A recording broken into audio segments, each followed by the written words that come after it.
کہ ہمارے اوپر یہ جو عذاب ہے ہنگامی دوروں کے ساتھ عملی طور پر اقدامات بھی کریں۔ السلام علیکم ناظرین، پروگرام رپورٹرز ڈائری کے ساتھ میں ہوں محمد ذوالکنین طاہر۔ آج کے اس پروگرام میں ہم بات کر رہے ہیں ماہ ربیع النور کی، کہ کس طرح سے ماہ ربیع النور میں جو ہے وہ سرکار کے دیوانے حضور نبی کریم صلی اللہ علیہ وآلہ وسلم کی آمد کا جشن مناتے ہیں، کس طرح سے ماہ ربیع النور میں جو ہے وہ صدقہ خیرات کیا جاتا ہے، محافل کا انعقاد کیا جاتا ہے، جلوس اور ریلیاں جو ہیں وہ نکالی جاتی ہیں، اور اس کے ساتھ ساتھ دیوانے مستانے جو ہیں وہ بارگاہ رسالت میں درود و سلام کے نذرانے پیش کرتے ہیں، اپنی زندگیوں کو سنوارنے کے عزم کا اظہار کرتے ہیں۔ اسی پر بات کرنے کے لیے میرے ساتھ مرکزی میلاد کمیٹی کے چیئرمین حاجی منیر احمد نورانی موجود ہیں، اور دیگر ممبران جو ہیں وہ بھی موجود ہیں۔ سب سے پہلے تو حاجی صاحب کی جانب بڑھتے ہیں اور ان سے بات کرتے ہیں کہ ان کا ماہ ربیع النور کے حوالے سے کیا کہنا ہے، اور کس طرح سے عاشقوں کی چہل پہل دیکھتے ہیں، عاشقوں کے چہروں کی خوشی دیکھتے ہیں، اور ماہ ربیع النور میں کس طرح سے اپنی آنکھوں سے جو ہے وہ نور برستا ہوا دیکھتے ہیں۔ حاجی صاحب سے کی جانب بڑھتے ہیں اور ان سے بات کرتے ہیں۔ حاجی صاحب بتائیے گا، کیا کہیں گے کس طرح سے دیوانے جو ہیں وہ سرکار کی آمد کا جشن منانے کے لیے تیاریاں کرتے ہیں، اور یہ پورا مہینہ جو ہے اس میں کس طرح سے ایکٹیویٹیز جو ہیں مختلف وہ جاری رہتی ہیں؟ بسم اللہ الرحمن الرحیم، الصلاۃ والسلام علیک یا رسول اللہ وعلی آلک واصحابک یا حبیب اللہ۔ الحمدللہ رب العالمین۔ میلاد النبی صلی اللہ علیہ وسلم کے سلسلہ میں فیصل آباد شہر میں، شہر محدث اعظم پاکستان میں جس سج دج کے ساتھ لاکھوں کی تعداد میں شمع رسالت کے پروانوں نے میلاد النبی کی خوشیاں منائی ہیں، وہ اپنی مثال آپ ہے۔ ہمارے شہر میں تاجروں نے جس انداز میں خوشیاں منائیں، لنگر کا وافر انتظام کیا، قسم کے کھانے تقسیم کیے، وہ بھی اپنی مثال آپ ہے۔ الحمدللہ رب العالمین۔ میلاد النبی کے موقع پر ہماری ضلع انتظامیہ، خصوصاً ڈپٹی کمشنر فیصل آباد محمد علی صاحب نے بھی اپنے طور پر جو کاوشیں کی ہیں ان کو بھی میں تحسین پیش کرتا ہوں۔ ان کا تعاون ہمارے ساتھ بڑا بھرپور رہا، اللہ پاک ان کو بھی جزائے خیر عطا فرمائے۔ تنظیمات اہل سنت، مرکزی میلاد کمیٹی اور دیگر تنظیموں نے جس انداز میں میلاد النبی منایا، الحمدللہ اللہ پاک کا شکر ہے، اور لاکھوں کی تعداد میں بسوں گاڑیوں کو سجاوٹ کر کے شہر میں لایا گیا، اور وہ لوگ والہانہ نعرے لگاتے رہے، حضور کی آمد مرحبا، سرکار کی آمد مرحبا، میٹھے کی آمد مرحبا، ایسے دل پذیر نعروں سے شہر گونجتا رہا۔ اور انشاءاللہ الرحمن 4 تاریخ کو ان تمام حضرات کو خصوصی انعامات پیش کیے جائیں گے۔ الحمدللہ اللہ پاک کا شکر ہے، یکم ربیع الاول شریف سے لے کر پورا ماہ مبارک، پورا ماہ ربیع الاول شریف جس انداز میں عاشقان مصطفیٰ سجاوٹیں کرتے ہیں، لائٹنگ کرتے ہیں، صدقہ و خیرات کرتے ہیں، درود پاک کی کثرت کرتے ہیں، وہ میں سمجھتا ہوں پاکستان بھر میں فیصل آباد میں اپنی مثال آپ ہے۔ اور جس انداز میں سجاوٹیں کی جاتی ہیں، جس انداز میں میلاد النبی کو منایا جاتا ہے، الحمدللہ اللہ پاک کا شکر ہے، عاشقان مصطفیٰ حضور سے اپنی محبت کا عملی اظہار کرتے ہیں۔ اور اللہ پاک آپ سب کو، ان سب کو، اور یہ میلاد النبی منانے والوں کو اپنے حفظ و امان میں رکھے اور اپنی رحمتیں فرمائے، اللہ پاک کرم فرمائے، اللہ پاک سب کو نیکیاں دے۔ الحمدللہ اللہ پاک کا شکر ادا کرتے ہیں جس انداز میں مرکزی میلاد کمیٹی کے دیگر عہدیداران ہم سب مل کر کے اس شہر میں ہر علاقے میں جا کر دوستوں کو، جو میلاد کمیٹیاں کے دوسرے ہمارے ہیں حضرات، ان سے مل کر کے اپنے اپنے علاقوں میں جس طرح کے ریلیاں نکالتے ہیں، میلاد النبی کے جلوس نکالے جاتے ہیں، جن کی تعداد سینکڑوں میں شاید اس سے بھی زیادہ ہو، محافل میلاد کا انعقاد کیا جاتا ہے، اس کی تعداد بھی ہزاروں میں ہوگی الحمدللہ۔ تو میں سمجھتا ہوں کہ میلاد النبی منانے والے خوش بخت اور خوش قسمت لوگ ہیں، کیونکہ نبی پاک صلی اللہ علیہ وسلم کا ہم پر بہت بڑا احسان ہے کہ حضور نے ہمیں اپنا امتی بنایا ہے۔ تو میں سمجھتا ہوں کہ اللہ کریم کی ہم پر رحمت ہے، اللہ تعالیٰ کے خاص فضل و رحمت ہے، کرم ہے کہ ہم تو کچھ بھی نہیں، لیکن میرے آقا کریم صلی اللہ علیہ وسلم نے، کئی نبیوں نے خواہش کی کہ یا اللہ ہمیں نبی نہ بنا، اپنے محبوب کا امتی بنا دے۔ تو اس لحاظ سے ہم بڑے خوش قسمت ہیں، اللہ پاک ہمیں سب کو نیکیاں عطا فرمائے اور میلاد النبی کو بھرپور طریقے سے منانے کی توفیق اور ہمت عطا فرمائے۔ اللہ پاک ہم سب کے دین و ایمان میں، کاروبار میں، روزی میں، کاروبار میں اور معاملات میں برکت عطا فرمائے، اور ہمارا سب کا سینہ مدینہ بنائے، اور نبی پاک صلی اللہ علیہ وسلم کی سیرت طیبہ پر چلتے ہوئے ہمیں اپنی زندگیاں گزارنے کی توفیق عطا فرمائے۔ بلا شبہ اس مہینے میں جو ہے وہ آقا کی آمد کا جشن مناتے ہوئے اس بات کا عہد بھی کرنا چاہیے کہ ہم حضور نبی کریم صلی اللہ علیہ وآلہ وسلم کی سیرت طیبہ پر جو ہے وہ عمل درآمد کریں گے اور اپنی زندگیوں میں جو ہے وہ حضور کی دی ہوئی جو سیکھ ہے، حضور کے بتلائے ہوئے جو کام ہیں ان کے مطابق، احادیث کے مطابق اور سنت کے مطابق جو ہے وہ اپنی زندگیوں کو روشن کریں گے، اپنے سینوں کو حضور کی محبت سے منور کریں گے۔ نائب صدر مرکزی میلاد کمیٹی میرے ساتھ موجود ہیں، ان سے بھی بات کر لیتے ہیں کہ وہ انتظامات کے حوالے سے کیا کہتے ہیں۔ مجھے یہ بتائیے گا کہ کس طرح سے میلاد کمیٹی کے جو انتظامات ہیں، کس طرح سے پورا مہینہ میلاد کمیٹی جو ہے وہ کام کر رہی ہوتی ہے اور ماہ ربیع النور کے موقع پر کیا پیغام دیتے ہیں؟ مرکزی میلاد کمیٹی فیصل آباد ماشاءاللہ سے ہر سال کی طرح اس سال بھی بھرپور جوش و خروش کے ساتھ عاشقان رسول صلی اللہ علیہ وسلم کا استقبال کرتی ہے اور ہمیشہ کرتی رہے گی۔ یہ پورا مہینہ مرکزی میلاد کمیٹی کے صدر جناب منیر احمد نورانی صاحب کی سربراہی میں محافل کی تقریب اور تمام امور کا جائزہ لیتی ہے، اور پورا مہینہ یہ محافل کے جو ہوتی ہیں جہاں جہاں جس علاقے میں بھی وہاں جا کر ماشاءاللہ سب کی رہنمائی کرتے ہیں، اور جو پورا مہینہ ماشاءاللہ سے استقبال ہوتے ہیں اور یہ سب کے ساتھ تعاون کرتے رہتے ہیں اور انشاءاللہ آئندہ بھی کرتے رہیں گے۔ اللہ تعالیٰ مزید اس میں ان کو استقامت دے اور مزید برکتیں ڈالے۔ ہم بہت مشکور ہیں انتظامیہ کے بھی کہ وہ الحمدللہ ہمارے ساتھ تعاون کرتی ہے اور ہمیشہ کرتی رہے گی۔ بلا شبہ جس طرح سے پورے شہر میں، پورے ضلع میں، نہ صرف ضلع میں بلکہ پوری ڈویژن میں جس طرح سے محافل منعقد کی جاتی ہیں، جس طرح سے ریلیاں نکالی جاتی ہیں، اس میں انتظامیہ کا جو تعاون ہے وہ بھی بلا شبہ قابل ستائش ہے۔ انتظامیہ کے تعاون کے بغیر بھی یہ ممکن نہیں ہے کہ میلاد کی خوشیاں جو ہیں وہ منائی جائیں، اور مختلف قسم کی ریلیوں کو جو ہے وہ فول پروف سیکیورٹی فراہم کی جاتی ہے۔ مختلف ادارے کام کر رہے ہوتے ہیں، ڈپٹی کمشنر کی ہدایات جو ہیں وہ اس سلسلے میں مسلسل چل رہی ہوتی ہیں اور ادارے جو ہیں وہ کام کر رہے ہوتے ہیں۔ تو اس تمام مہینے میں جو ہے وہ اگر مجموعی طور پر فیصل آباد کی بات کی جائے تو فیصل آباد کے جو عاشقان مصطفیٰ ہیں، فیصل آباد کے فرزندان اسلام ہیں، وہ محافل کے حوالے سے، ریلیوں کے حوالے سے، سجاوٹوں کے حوالے سے خاص سے متحرک ہوتے ہیں۔ گھروں میں محافل ہوتی ہیں، ہمارے چھوٹے چھوٹے بچے بچیاں جو ہیں وہ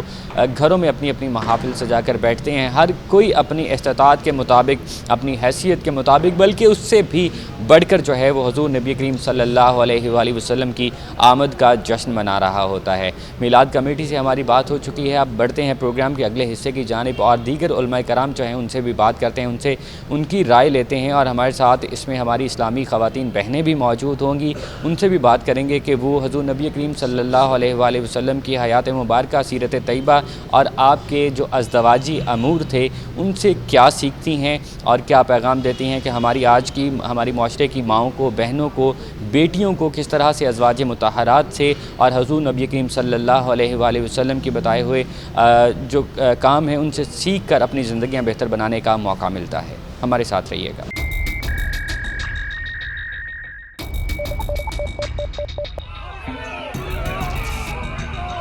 بھائیوں وہ تو ضروری ہے، ہمارے اوپر یہ جو عذاب ہے ہنگامی دوروں کے ساتھ عملی طور پر اقدامات بھی کریں۔ آج کے اس پروگرام میں ہم بات کر رہے ہیں رحمتوں اور برکتوں بھرے مہینے کے بارے میں، یعنی ماہ ربیع الاول کے بارے میں۔ اس سے بڑی رحمت اور برکت کیا ہو سکتی ہے کہ اس ماہ حضور نبی کریم صلی اللہ علیہ وآلہ وسلم کی ولادت باسعادت ہوئی، اور جن کے بارے میں خود خدا فرماتا ہے کہ اے محبوب ہم نے آپ کو دونوں جہانوں کے لیے رحمت بنا کر بھیجا ہے۔ اس مہینے میں ہم میلاد کی خوشیاں مناتے ہیں، لیکن ساتھ ہی ساتھ ہمیں یہ بھی چاہیے کہ حضور نبی کریم صلی اللہ علیہ وآلہ وسلم کی سیرت طیبہ اور آپ کے احکامات جو ہیں ان پر بھی عمل کریں اور ان کو بھی اپنی زندگیوں میں حقیقی طور پر جو ہے وہ شامل کریں۔ اسی پر بات کرنے کے لیے میرے ساتھ موجود ہیں مولانا محمد ریاض حسین کھرل صاحب، علامہ عزیز الحسن آوان اور علامہ محمد تنویر طاہر راٹھور۔ سب سے پہلے علامہ محمد ریاض کی جانب بڑھتے ہیں اور ان سے بات کرتے ہیں کہ ان کا اس مہینے کے بارے میں کیا کہنا ہے اور کیا سمجھتے ہیں کہ ہمیں آج اسوہ حسنہ پر عمل پیرا ہونے کے لیے کتنی ضرورت ہے، اور ہمارے آج کے نوجوان کو کیا چاہیے کہ وہ کس طرح سے شرعی حدود و قیود میں رہتے ہوئے جو ہے وہ حضور نبی کریم صلی اللہ علیہ وآلہ وسلم کی ولادت کا جشن منائے۔ جی علامہ صاحب فرمائیے گا ان پر، اس تمام تر پہلوؤں پر جو ہے وہ کیا فرمائیں گے؟ بسم اللہ الرحمن الرحیم۔ لقد کان لکم فی رسول اللہ اسوۃ حسنہ۔ یہ مقدس مہینہ ماہ ربیع الاول شریف کا ہے، اور سرکار دو عالم صلی اللہ علیہ وسلم کی تشریف آوری کے حوالے سے خدا کی دھرتی پہ پورا عالم اسلام اظہار مسرت کے لیے درود و سلام کی محافل، کانفرنسوں میں اور اجتماعات میں، ریلیوں میں، جلسوں میں، جلوسوں میں اپنے آقا و مولا صلی اللہ علیہ وسلم کو درود و سلام پیش کر رہے ہیں، اور عاشقان مصطفیٰ صلی اللہ علیہ وسلم کے چہرے اس مہینے کی برکت سے اور آپ صلی اللہ علیہ وسلم کی نسبت سے اہل اسلام کے چمک رہے ہیں کہ ہمارے آقا آئے تو غریبوں کو سہارا ملا، یتیموں کو سہارا ملا، بے سہاروں کو سہارا ملا، اور رحمت للعالمین صلی اللہ علیہ وسلم کی ذات اقدس جو ہے صدیاں بیت چکی ہیں آپ دنیا سے وصال فرمائے ہوئے، لیکن آج بھی پوری دنیا میں آپ صلی اللہ علیہ وسلم کی سیرت مقدسہ، اسوہ حسنہ صلی اللہ علیہ وسلم کی خوشبو جو ہے وہ محسوس کی جا رہی ہے۔ تو آج ضرورت اس امر کی ہے کہ ہم اپنے اجتماعات، اپنی ریلیوں، اپنے جلوسوں اور اپنے جشن کے حوالے سے منعقد تقریبات میں آپ صلی اللہ علیہ وسلم کے اسوہ حسنہ کو اجاگر کریں، اور آپ صلی اللہ علیہ وسلم کے اسوہ حسنہ کے ذریعے امت محمدیہ صلی اللہ علیہ وسلم کو جوڑنے کا فریضہ انجام دیں۔ اتحاد بین المسلمین، بین المسالک رواداری، اخوت اسلامی، تکریم انسانیت کا جو پہلو ہمیں ہمارے آقا مولا صلی اللہ علیہ وسلم کے اسوہ حسنہ سے ملتا ہے، امت کو جوڑنے کا فریضہ انجام دیں، اور اس سے یہ ہمیں حاصل ہوگا، نسل نو کو بھی چاہیے کہ اپنے آقا مولا صلی اللہ علیہ وسلم کی سیرت طیبہ اسوہ حسنہ کے ساتھ چمٹ جائے، اور ہم سب کو بھی چاہیے تاکہ ہمیں عظمت رفتہ نصیب ہو اور امت پھر ایک مرتبہ ذلت سے نکل کر عزت پا سکے۔ آج ہمیں اس امر کی ضرورت ہے، اور میں اپیل بھی کرتا ہوں اپنے تمام اہل اسلام سے کہ ہمیں اپنے کردار و عمل کو تعلیمات رسول صلی اللہ علیہ وسلم پہ، اس پہ عمل پیرا ہونا چاہیے، تاکہ اللہ تعالی ہماری یہ مشکلات جو ہیں درپیش ان سے ہمیں نجات عطا۔ ہمارے ساتھ علامہ عزیز الحسن آوان موجود ہیں، ان سے بات کرتے ہیں۔ علامہ صاحب فرمائیے گا کہ اس وقت جو ہے وہ معاشرتی لحاظ سے اگر بات کی جائے تو ہم میں عدم برداشت بہت ہے، ہم بہت جلدی کسی بھی بات کو جو ہے وہ ہائپر ہو جاتے ہیں، کسی بات پہ ہم غصہ کر جاتے ہیں، اور شدت پسندی کا ایک عنصر جو ہے وہ ہماری معاشرتی سطح پر جو ہے وہ دیکھنے کو ملتا ہے۔ لیکن حضور نبی کریم صلی اللہ علیہ وآلہ وسلم کی تعلیمات کی روشنی میں ایک مسلمان کو کس طرح سے زندگی بسر کرنی چاہیے، ان کو کن باتوں پر غصہ آنا چاہیے اور کن باتوں پر اس کو درگزر کر جانا چاہیے؟ بسم اللہ الرحمن الرحیم۔ بڑا زبردست سوال کیا ذوالقرنین صاحب آپ نے۔ نبی رحمت صلی اللہ علیہ وآلہ وسلم کہ وہ عظیم ذات ہے کہ آپ کی ساری زندگی ایک مسلمان کے لیے بہترین نمونہ ہے، اور جب ہم تاجدار کائنات صلی اللہ علیہ وسلم کی سیرت پاک کا مطالعہ کرتے ہیں، اس پر غور کرتے ہیں، تو آپ نے برداشت کی بات کی ہے۔ اگر طائف کے میدان کو ہی لے لیں، تاجدار کائنات صلی اللہ علیہ وسلم پر پتھر برسائے گئے، آپ کا جسم عطر لو لہان ہو گیا، خون آلود ہو گیا، اور آپ کی بارگاہ میں فرشتوں نے حاضر ہو کے عرض کیا کہ یا رسول اللہ حکم دیں ہم ان کو تباہ کر دیتے ہیں۔ تو نبی کریم علیہ السلام نے فرمایا کہ اللہ خالق کائنات نے مجھے رحمت للعالمین بنا کے بھیجا ہے، آج اگر یہ لوگ مجھے نہیں پہچانتے تو ان کی آنے والی نسلوں سے آئیں گے، ان کے بچے اور ان کے اولادوں سے لوگ آئیں گے جو مجھے پہچانیں گے اور دین کی خدمت گار بنیں گے۔ اور جب ہم سیرت کا مطالعہ کرتے ہیں تو پھر اسی قوم سے محمد بن قاسم پیدا ہوا جس قوم نے حضور علیہ السلام کو پتھر مارے تھے۔ تو حضور علیہ السلام نے صبر اور برداشت کاملیہ، اور پھر اللہ خالق کی کائنات نے آپ کو عروج بخشا۔ اسی طرح نبی کریم علیہ السلام کی زندگی میں جب ہم ان چیزوں کو دیکھتے ہیں تو آپ نے ہمیشہ صبر برداشت کا درس دیا، آپ تو نماز پڑھتے ہیں تو نماز پڑھنے کے دوران کافر اونٹ کی اوجریاں اٹھا کے آقا علیہ السلام پر رکھ دیتے ہیں، لیکن میرے محبوب کریم علیہ السلام نے نہ کسی کے لیے بد دعا کی، نہ کسی کو گالیاں دیں، بلکہ صبر و تحمل سے چلتے رہے، اور وہ وقت آ گیا کہ وہی سارے مکے والے نبی کریم علیہ السلام کے دیوانے بن گئے۔ اسی طرح جب ہم دیکھتے ہیں کہ نبی کریم علیہ السلام جب اعلان نبوت فرماتے ہیں تو اس اعلان نبوت میں بھی نبی کریم علیہ السلام نے سے جب پوچھا گیا کہ آپ کے نبی ہونے کی دلیل کیا ہے، تو میرے آقا علیہ السلام نے یہ تو نہیں فرمایا کہ میں غار میں جا کر عبادتیں کرتا ہوں، مجھ پر وحی آئی ہے، جبریل امین فرشتہ لے کے آئے، یہ چیزیں تو بعد کی ہیں۔ نبی کریم علیہ السلام نے اس قوم کو جو بات کہی وہ بڑی زبردست قسم کی بات ہے۔ آپ نے فرمایا میں تمہارے اندر رہا ہوں، تم نے مجھے جھوٹ بولتی ہوئے دیکھا ہے، بددیانتی دیکھی ہے، خیانت دیکھی ہے، کیا تم اپنی امانتیں میرے پاس نہیں رکھتے؟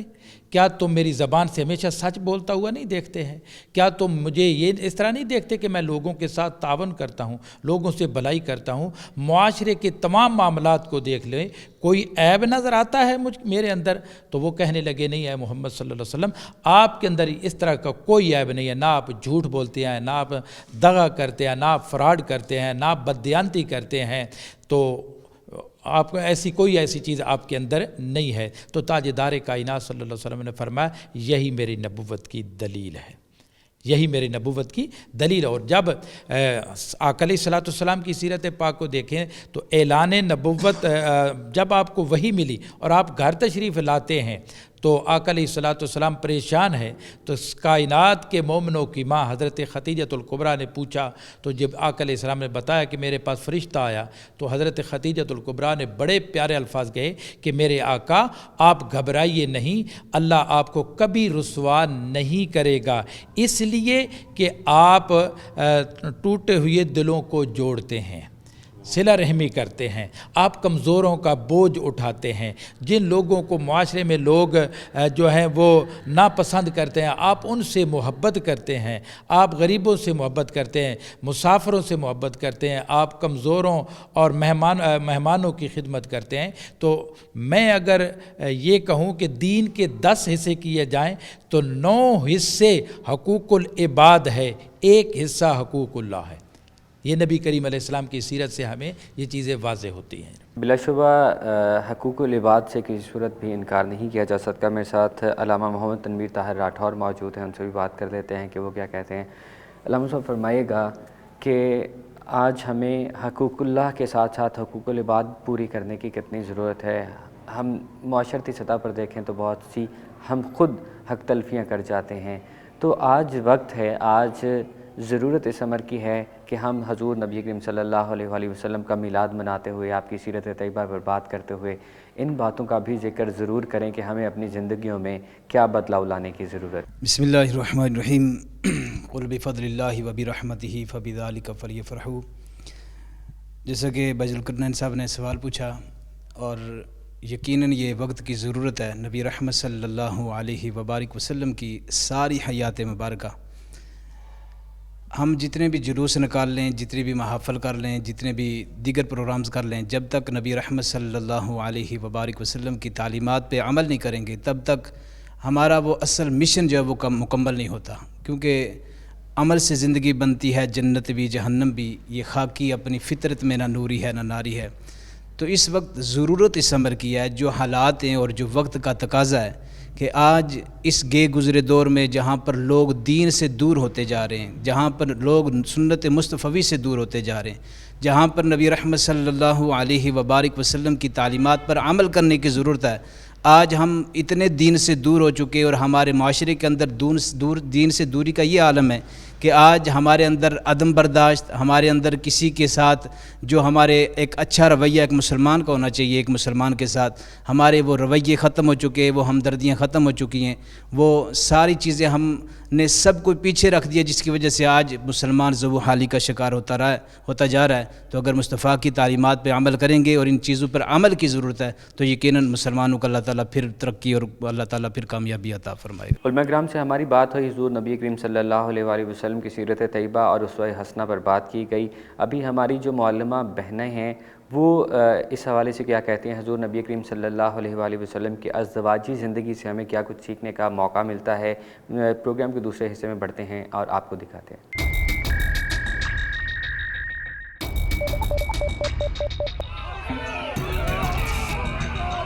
بھائیو وہ تو ضروری ہے ہمارے اوپر یہ جو عذاب ہے ہنگامی دوروں کے ساتھ عملی طور پر اقدامات بھی کریں. پروگرام میں ایک بار پھر سے خوش آمدید. اور پروگرام کے آخری حصے میں ہم لوگ بات کر رہے ہیں حضور نبی کریم صلی اللہ علیہ وآلہ وسلم کی ازدواجی زندگی کے بارے میں. بلا شبہ آپ محسن انسانیت ہیں اور رحمت للعالمین ہیں. آپ کی ازدواجی زندگی جو ہے وہ کس طرح سے گزری وہ بھی بلا شبہ تمام مسلمانوں کے لیے تا قیامت مشعل راہ ہوگی. بہترین نمونہ جو ہیں آپ انسانیت کے لیے ہیں. ہمیں کس طرح سے حضور نبی کریم صلی اللہ علیہ وآلہ وسلم کی ازدواجی زندگی کو دیکھتے ہوئے ان سے سبق لیتے ہوئے جو ہے وہ اپنے گھروں کے حالات کو بہتر بنانا چاہیے. کس طرح سے ہمیں اپنی خواتین کے ساتھ جو ہے وہ حسن سلوک کرنا چاہیے. کس طرح سے ایک بیٹی کو ہمیں اس کا پورا حق دینا چاہیے. کس طرح سے ایک بیوی کو اس کا پورا حق دینا چاہیے. والدین کے ماں کے کیا حقوق ہیں. یہ تمام تر جتنی بھی باتیں ہیں یہ حضور نبی کریم صلی اللہ علیہ وآلہ وسلم نے اپنی زندگی میں عملی طور پر جو ہے وہ کر کے دکھائی ہیں. اسی پر بات کرنے کے لیے میرے ساتھ اس پروگرام میں موجود ہیں معلمہ فاخرہ عالیہ. سب سے پہلے ان کی جانب بڑھتے ہیں اور ان سے بات کرتے ہیں کہ ان کا اس حوالے سے کیا کہنا ہے. السلام علیکم. جی السلام علیکم ورحمۃ اللہ. میں رسول کریم صلی اللہ علیہ وآلہ وسلم کی جو ازواجی زندگی ہے اس کو میں چاہتی ہوں کہ ہماری آج کے مرد بھی اور خواتین بھی اس کو اصل میں آئیڈیل بنائیں. رسول کریم صلی اللہ علیہ وآلہ وسلم کا گھر اور خاندان اس زمین کے اوپر ایک ایسا خاندان تھا. جب ہم اس کے کلوز جاتے ہیں اور اس کو پڑھتے ہیں سیرت کے اندر جا کے تو ہم حیران ہوتے ہیں کہ اس گھر کے اندر بھی خوشیاں غمیاں گلے شکوے لڑائیاں محبتیں ہمیں اسی طرح سب کچھ نظر آتی ہیں جیسے ہم نبی کریم صلی اللہ علیہ وآلہ وسلم کی جو محبوب اہلیہ حضرت عائشہ رضی اللہ تعالیٰ عنہ کے ساتھ دیکھتے ہیں.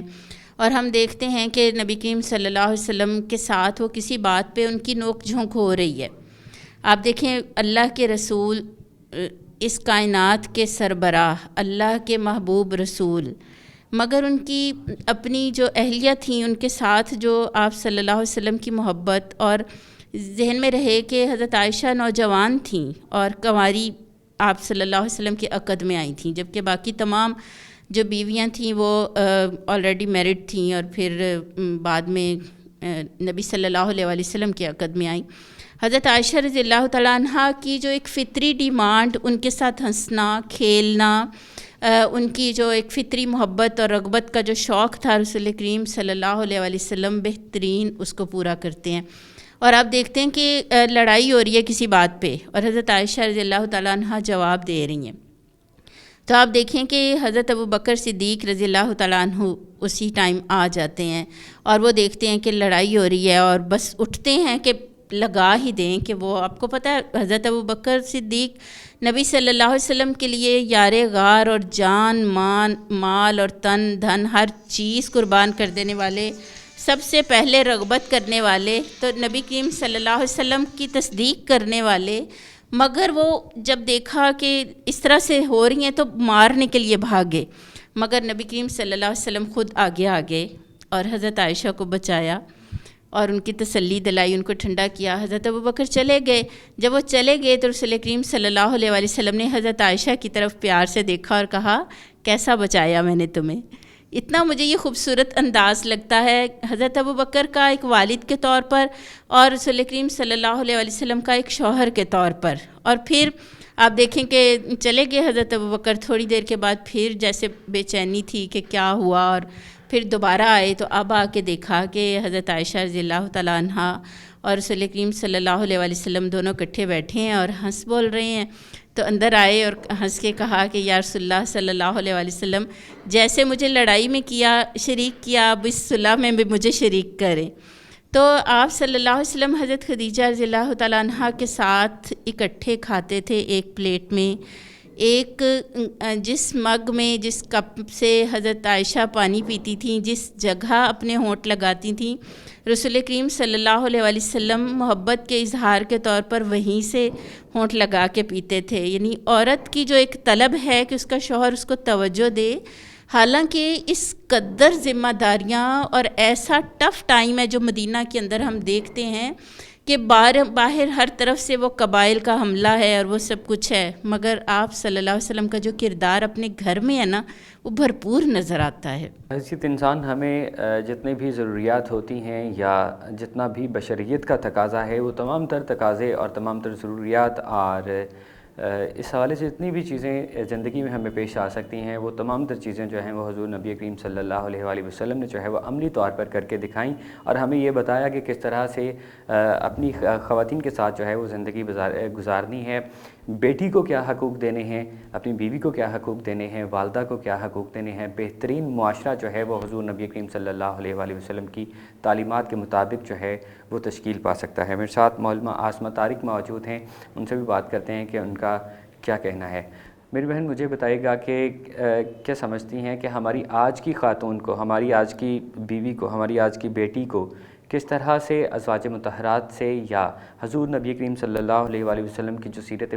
طیبہ ہے اس سے سیکھنا چاہیے، اس سے سیکھنے کی ضرورت کتنی ہے آج؟ بسم اللہ الرحمن الرحیم، السلام علیکم ورحمۃ اللہ۔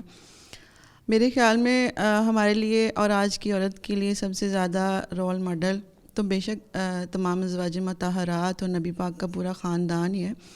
لیکن حضرت خدیجہ رضی اللہ تعالی عنہا اس لیے مجھے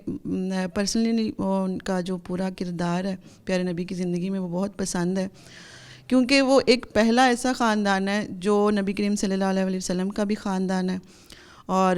وہ خاندان ایک بامقصد باشعور خاندان ہے، اور اس کی بنیاد جو ہے وہ ایک ایسا مقصد تھا جس میں ایک ایسا نوجوان ہے جو بالکل ایک معاشرے کا غم اپنے اندر رکھتا ہے اور اس کو ایک شعور حاصل ہے، تو جو مقصد کا شعور ہے وہی اصل میں اس خاندان کی بنیاد بنا۔ حضرت خدیجہ رضی اللہ تعالی عنہ کا جو نظریہ تھا، جو ان کا ذہن تھا، اور یہی ایک ان کا تعلق کی بنیاد تھا، کیونکہ نوجوان آج کا ہمارا جو نوجوان ہے اس ایج میں جس ایج میں نبی کریم صلی اللہ علیہ وآلہ وسلم نے حضرت خدیجہ رضی اللہ تعالی عنہ سے عقد کیا، اس آج کا نوجوان جو ہے نا اس ایج میں اس کے جو خیالات ہیں، جو اس کے آپ کہہ لیں کہ ریکوائرمنٹ ہیں جو اس کے ذہن میں ہیں، وہ اس کے لحاظ سے اگر ہم یہ دیکھتے ہیں تو نبی پاک صلی اللہ علیہ وآلہ وسلم جو ہے نا ان کا اصل وہ مقصد تھا جس نے نبی کریم صلی اللہ علیہ وآلہ وسلم نے حضرت خدیجہ سے عقد کیا، ان کا بھی وہی مقصد کا شعور اور نبی پاک کا بھی، تو ایک ایسا خاندان وجود میں آیا جس نے آج تک ہمارے لیے مثالی ہے، جس میں ایک بیوی ہے اور مشکل وقت میں، حالانکہ وہ مکہ کی سب سے بااختیار اور مالدار خاتون ہے، ان کا کاروبار جو ہے وہ تقریباً اس وقت کافی دور تک پھیلا ہوا تھا، تو انہوں نے ایک نبی کریم صلی اللہ علیہ وسلم نے ایک سچائی، امانت داری اور یہ خوبیاں دیکھی، انہوں نے یہ نہیں دیکھا کہ ان کے پاس مال ہے یا دولت ہے، یہ نہیں دیکھا۔ معلمہ صبا صاحب بھی ہمارے ساتھ آج کے اس پروگرام میں موجود ہیں، ان سے بھی بات کریں گے۔ میری بہن مجھے یہ بتائیے گا کہ حضرت فاطمہ الزہرا رضی اللہ تعالی عنہا کا حضور نبی کریم صلی اللہ علیہ وآلہ وسلم کے ساتھ جو ہے وہ کس طرح کے معاملات تھے اور ہمیں ان سے جو ہے وہ کیا سبق سیکھنے کو ملتا ہے؟ بسم اللہ الرحمن الرحیم۔ جی السلام علیکم۔ آپ نے سوال مجھ سے خاتون جنت کے بارے میں کیا ہے، اور خاتون جنت بھی وہ جو نبی صلی اللہ علیہ وآلہ وسلم کی بہت ہی پیاری بیٹی حضرت فاطمہ رضی اللہ تعالی عنہا ہیں۔ ہم اگر حضرت فاطمہ رضی اللہ تعالی عنہا کی زندگی کو دیکھیں تو جن خطوط پر نبی صلی اللہ علیہ وآلہ وسلم نے آپ کی تربیت کی اور بچپن کے واقعات کو ہم دیکھتے ہیں کہ وہ محبت جو حضرت فاطمہ کو نبی صلی اللہ علیہ وآلہ وسلم نے دی وہ اینڈ تک شادی کے بعد بھی ہم پڑھتے ہیں، اور نبی صلی اللہ علیہ وآلہ وسلم جب وفات پانے لگے تو فاطمہ جب غم سے ڈھال تھیں تو آپ صلی اللہ علیہ وآلہ وسلم نے ان کے کان میں سرگوشی کی تھی کہ میری پیاری بیٹی، جب میں اس دنیا سے چلا جاؤں گا تو سب سے پہلے جو مجھ سے آ کے ملے گا میرے خاندان میں سے وہ تم ہوگی۔ نبی صلی اللہ علیہ وآلہ وسلم نے ان کو یہ بشارت دی تھی، جس پر وہ مطمئن ہو گئیں، خوش ہو گئیں اس بات پر۔ حضرت فاطمہ رضی اللہ تعالیٰ عنہا کی جو زندگی ہے وہ آج کی بیٹیوں کے لیے اور آج کی بیویوں کے لیے ایک بہت ہی آئیڈیل زندگی ہے۔ اپنے باپ کے ہر غم میں شریک، برابر کی شریک، اپنے باپ کے مقصد میں شریک، مقصد بھی وہ جو اس دنیا کا سب سے بلند اور اعلیٰ اور عرفہ مقصد، یعنی اللہ کے دین کو اس دنیا کے اوپر غالب کرنا، اللہ کے نظام کو اس دنیا کے اوپر نافذ کرنا، اس میں سب سے پہلے اپنی زندگی ہی آتی ہے۔ تو حضرت فاطمہ رضی اللہ تعالیٰ عنہا نے اپنے والد سے جو بھی تعلیمات پائیں ان کو سب سے پہلے ان پر عمل کیا، اپنے اوپر امپلیمنٹ کیا ان کو۔ پھر جب نبی صلی اللہ علیہ وآلہ وسلم نے حضرت علی رضی اللہ تعالیٰ عنہ سے ان کی شادی کی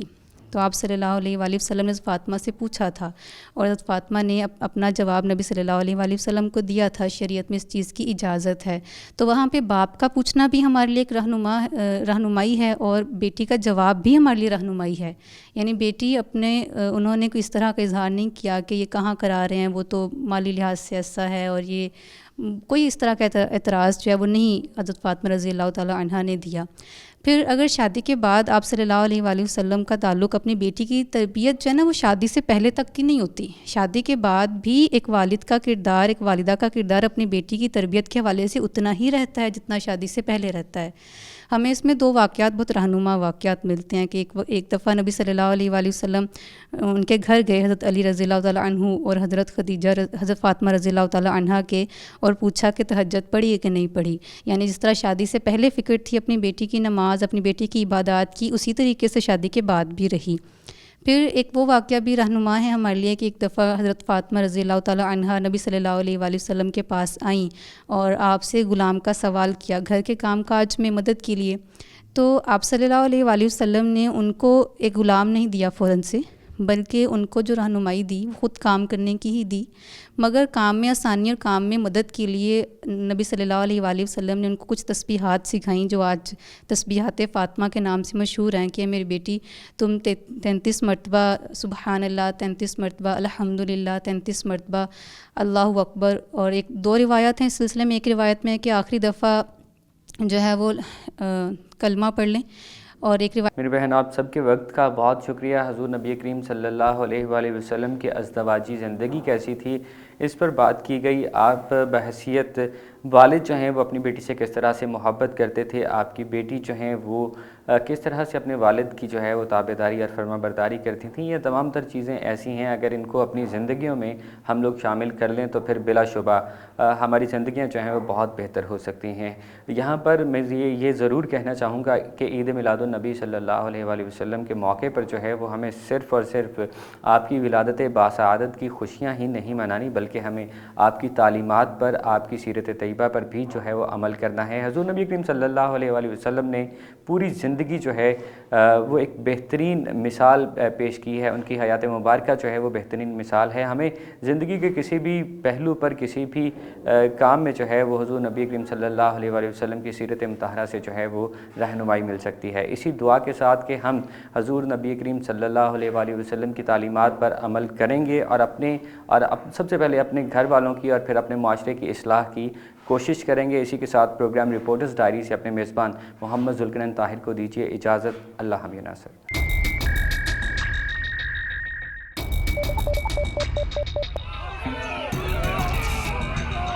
بھائیوں وہ تو ضروری ہے، ہمارے اوپر یہ جو عذاب ہے ہم دونوں کے ساتھ عملی طور پر اقدامات بھی کریں۔